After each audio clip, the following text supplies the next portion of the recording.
Okay, तो इस video में हम लोग पुमाइस कंपनी का क्वेश्चन करेंगे एंड क्वेश्चन का रिक्वायरमेंट है।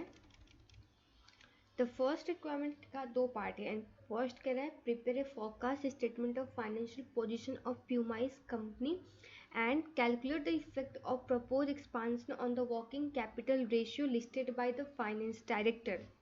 एंड सेकेंड थ्योरी पार्ट है, वो बाद में करेंगे, पहले क्वेश्चन पढ़ लेते हैं। Pimice company plans to expand its business operation by opening several new outlets at a cost of 8 million, ठीक है, and finance by an issue of loan note। अब इस कॉस्ट को फाइनेंस कर रहा है 8 लोन नोट से, in that case our loan liability will increase, ठीक है। And company currently generate credit sales of 80.768 million before cost of sales 27.700 million. All the sales are on credit and the current statement of financial position of Pimice company are as follow। तो पहले फटाफट से हम लोग copy paste कर लेते हैं जो भी हमारा लाइक इंफॉर्मेशन दिया हुआ है and whatever changes we got due to this like project, वो सब हम लोग नोट डाउन कर लेते हैं। So NCA non current assets, then we have a current assets, ठीक है, and in current asset के section में we do have inventories, after that trade receivable, cash and cash equivalent, फिर उसके बाद total आएगा यहाँ पे, ओके। एंड उसके बाद इक्विटी में फर्स्ट हमारा इक्विटी,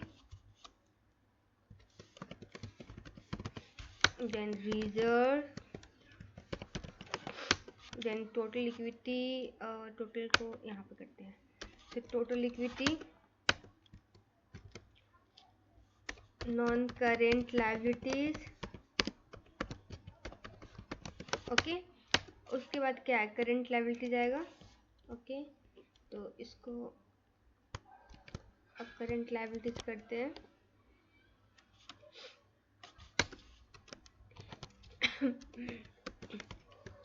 पेबल्स, ये ओवरड्राफ्ट, देन टोटल, ये ठीक है। सो नाउ अब हम लोग इसका बैलेंस रखेंगे, ठीक है।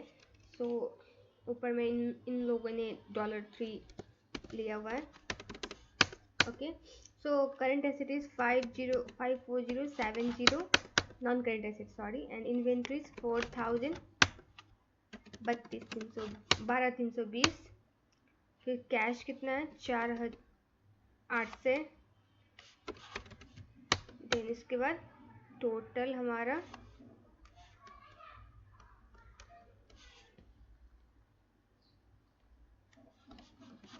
ठीक है।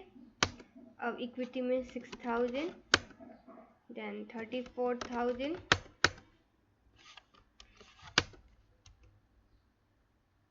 18,000, पेबल्स 9690, 3500, उसको ऐड कर देते हैं। करंट लायबिलिटीज भी तो आएगा उसमें, करंट लायबिलिटीज, करंट सो 15, ठीक है। तो अब अकॉर्डिंग टू दिस क्वेश्चन की बिजनेस ऑपरेशन एक्सपांड करने वाला है एंड उसके लिए उसको न्यू आउटलेट के लिए कॉस्ट चाहिए 8 मिलियन एंड उसको फाइनेंस कर रहा है नॉन करेंट लायबिलिटी से, तो 8,000 इंक्रीज होगा। इंक्रीज होने के बाद we do have a total balance of 26,000 in non current liability. अब मतलब इसका करंट हमारा सेल्स कितना है, सेल्स हमारा दिया हुआ है एंड कॉस्ट ऑफ सेल्स भी दिया हुआ है। अनकरेंट से सेल्स ये हमारा 8768, 27,700, ठीक है, ओके। अब नीचे क्वेश्चन पढ़ते हैं। Pimice company expect that the expansion will increase credit sales by 18.7%। मतलब अब हमारा सेल्स कितने से बढ़ जाएगा,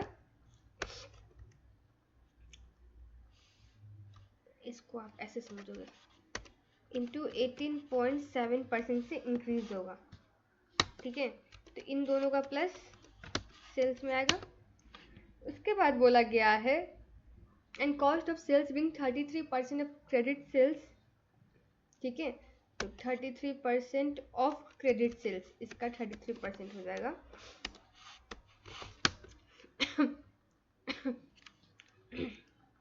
एंड प्रॉफिट आफ्टर टैक्स अब भी कर दिया हुआ रिवाइज 681830 कॉमन लेने को। अब ऊपर बोलता है non current asset will increase by 11%, तो 11% से इंक्रीज हुआ, ठीक है। एंड इन दोनों को प्लस करेंगे तो we do have an total non current asset which is right now, ठीक है, ये हो जाएगा। Then bank has demanded that पीमाइस company overdraft be reduce to 3 million. अब वन थिंग, एक चीज आपको नोटिस करना पड़ेगा, ये टू एंड बाय, टू मतलब यहाँ तक, बाय मतलब उतना से, ठीक है। बाय बोलेगा तो पहले का भी ऐड करेंगे, अब टू बोलेगा तो ऐड डिडक्ट कुछ नहीं, सिंपल वही बैलेंस होगा। तो bank has demanded premise company overdraft to reduce to 3 million.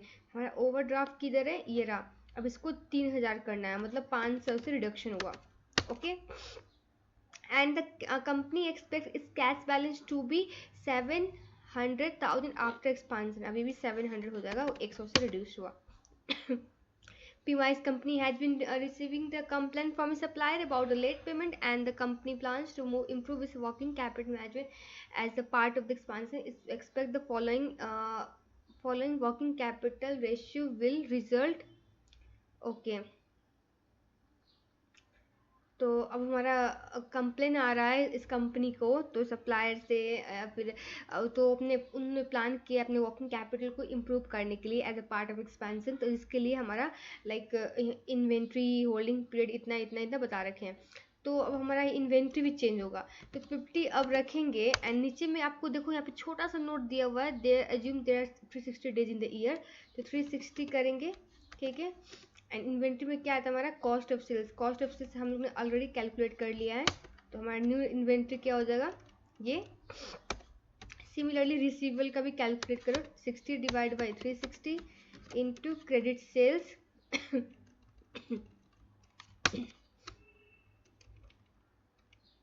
उसके बाद अब पेबल्स, पेबल्स के लिए हमारा कितना हो जाएगा 60 divide by 360 into cost of sales, ठीक है। ये होने के बाद अब किसकी बारी, ओके। अब एक एक करके देखते चलते हैं। इन्वेंट्रीज हो गया, इक्विटी, एक चीज़, एक मिनट, हाँ, प्रॉफिट आफ्टर टैक्स ऊपर में दिया, प्रॉफिट आफ्टर टैक्स,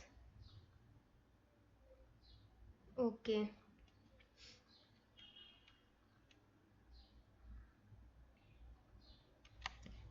इसका टोटल करेंगे तो कितना आएगा,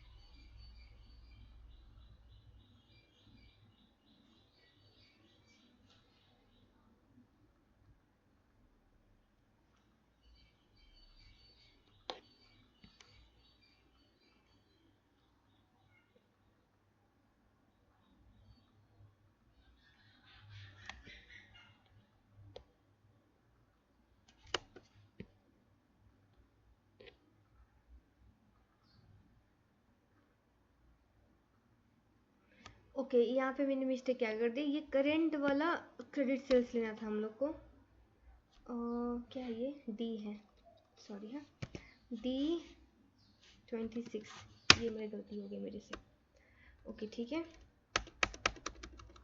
तो ये तो हो गया, उसको राउंड अप कर देते हैं सबका।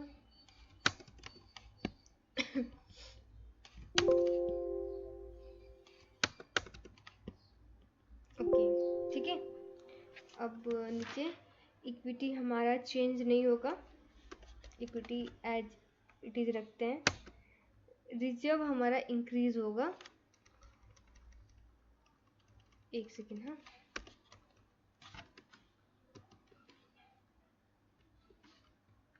ओके। तो रिजर्व हमारा प्रॉफिट आफ्टर टैक्स कितना बोला हो जाएगा, अब ये हमारा दिया profit after tax, okay. Expansion की वजह से हमारा प्रॉफिट आफ्टर टैक्स हो जाएगा 6818, तो ये हमारा एक तरह से अर्निंग में जाके रिटर्न अर्निंग में ऐड होगा, तो रिजर्व में मैंने ऐड कर दिया इसको, ओके। उसके बाद इसको टोटल करते हैं, ठीक है, अब नीचे आके हमारा सारा हो गया, इसको कॉपी एंड इसको पेस्ट, मैच कर गया दोनों का। ओके 91, यहाँ पे कितना आया 90, एक पॉइंट की वजह से कहीं पे डिफरेंस आ रहा है, इट मीन्स ये पॉइंट की वजह से कहीं पे डिफरेंस आ रहा है राउंडिंग में।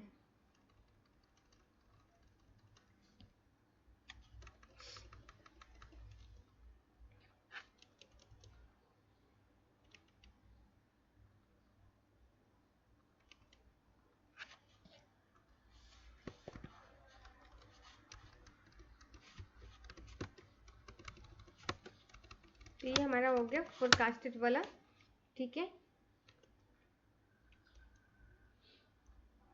एंड आपका ये इसको बोल्ड कर देती हूँ, जस्ट वेट है, दिखेगा।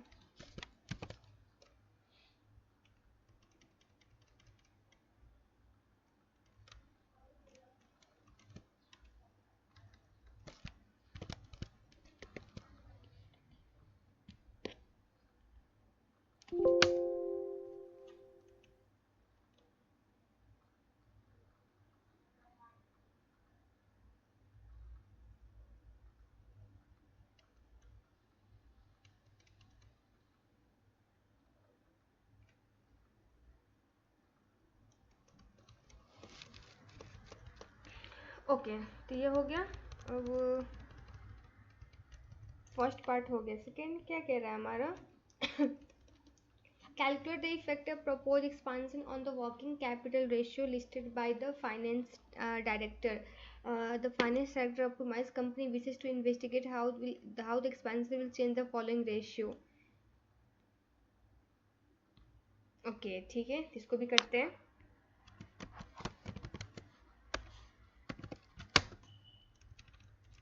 तो हमारा trade payables period, payment period,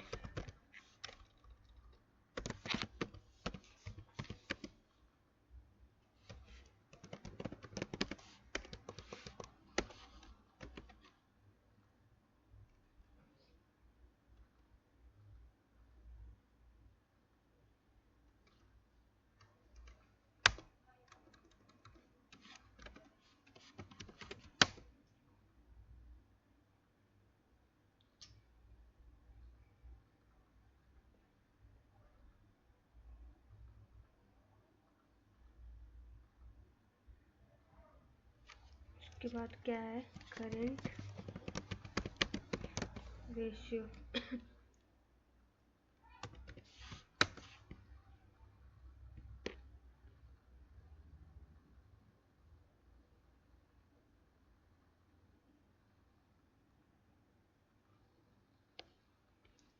ये तो टारगेट वाला हो गया, इससे पहले कितना था ये पेबल्स ये एंड ओके इंटू 360।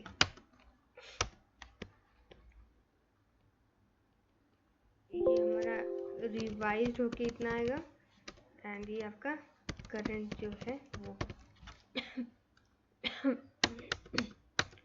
सिमिलरली हम लोग करंट रेशियो के केस में कैलकुलेट करते हैं। करंट रेशियो में करंट एसेट्स क्या क्या है वो ऐड करेंगे पहले। तो करंट के लिए 20 प्लस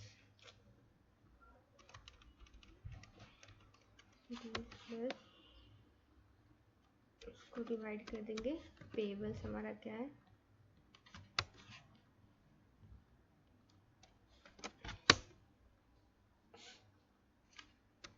इसको राउंड अप कर दो, 30 आएगा अप्रॉक्स। अब रिवाइज वाले केस में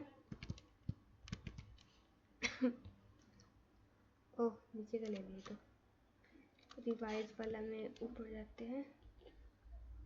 हमारा 30 plus 30 plus 30 current asset and current liabilities हमारा पेबल्स एंड ओडी हो जाएगा, ठीक है। सो 2.55। नेक्स्ट क्या बोला है revenue, revenue divide by working capital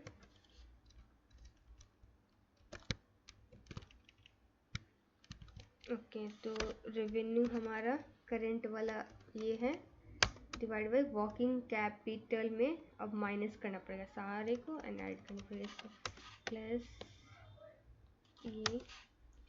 अच्छा, एक और चीज बोला है, defining working net working capital as inventory plus trade receivable, so हम लोग एंड लेस ट्रेड पेबल, तो हम लोग कैश को नहीं लेंगे, ठीक है। तो यहाँ पे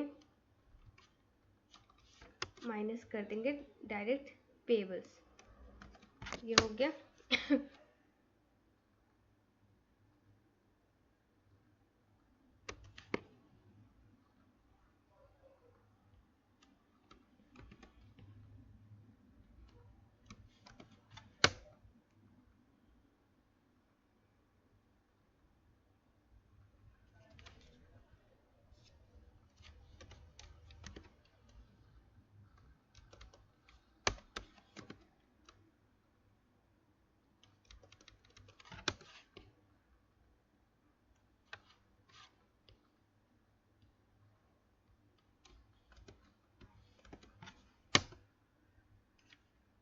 ओके, तो इसको अब राउंड अप कर देते हैं। ओके, तो आपको बताना पड़ेगा अब यहाँ पे, अब जैसे कि आपका ट्रेड पेबल्स ही देख लो पहले, अब करेंटली का बात करें तो 126 डेज था, अब बट इस रिवाइज करने के बाद अब ये कितना आ जाएगा 60 डेज, तो कितना से रिड्यूस हुआ 66 डेज से। तो ये क्या अच्छा, ये क्या इससे क्या लगता है कि आपका मतलब ट्रेड पेबल घटना मतलब आप सप्लायर को जल्दी जल्दी क्या बोलते हैं, हाँ जल्दी सप्लायर को पे करोगे, एंड वो शायद आई थिंक फाइनेंस डायरेक्टर का प्रॉब्लम था यहाँ पे। Premise company has been receive complaint from supplier about late payment, जो कि कंपनी का एम्बिशन है वो इसको रिड्यूस करना है, and the company plans to improve its working capital management as a part of the expansion. अब ये तो एटलीस्ट इसका मिट हो जाएगा ना इस करेंट रिवाइज के पेबल्स पेमेंट पीरियड की वजह से, है कि नहीं। तो ये तो मीट हो रहा है, फिर क्या बोलता है करेंट, बट करेंट रेशियो हमारा इंक्रीज हो रहा है, अब तो ये तो अच्छा है, इंक्रीज हो रहा है कि नहीं। और लिक्विड अब इंक्रीज होगा तो क्या होगा, लिक्विडिटी ज़्यादा होगा, है ना। एंड क्या बोलते हैं, एक बेंचमार्क इसका कितना है 1.5 आई थिंक है, 1.5:1, उससे भी ज़्यादा होगा, पहले भी हालांकि ज़्यादा ही था, तो ये भी हम लोग मेंशन कर सकते हैं। पहले ज़्यादा नहीं था, पहले कम था, 1.5 से तो बिलो है, तो ये हम लोग मेंशन कर सकते हैं।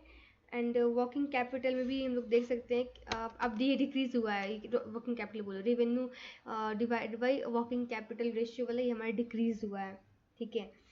तो अब इससे क्या, अब क्या कंक्लूजन निकलता है, हमारा सेल्स इंक्रीज तो हुआ है लेकिन वर्किंग कैपिटल वो हो रहा है ना, आपका करंट एसेट भी तो यहाँ पे इंक्रीज हो रहा है, जिसके कारण हमारा ओवरऑल रेशियो डिक्रीज हो रहा है।